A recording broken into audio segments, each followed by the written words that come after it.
البرتغالي كريستيانو رونالدو لاعب فريق مانشستر يونايتد الإنجليزي السابق بيانا رسميا بشأن فسخ تعاقده مع الشياطين الحمر عقب الخلافات الكبيرة التي حدثت في الفترة الأخيرة بين الدون والنادي الإنجليزي. وكان قد أعلن منذ قليل نادي مانشستر يونايتد الإنجليزي بشكل رسمي عن فسخ تعاقده مع نجمه كريستيانو رونالدو بالتراضي.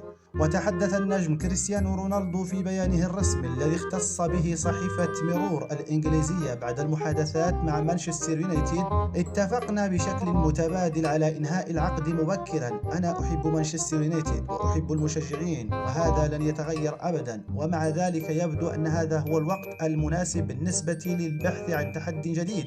أتمنى للفريق كل النجاح في الفترة المتبقية من الموسم وفي المستقبل.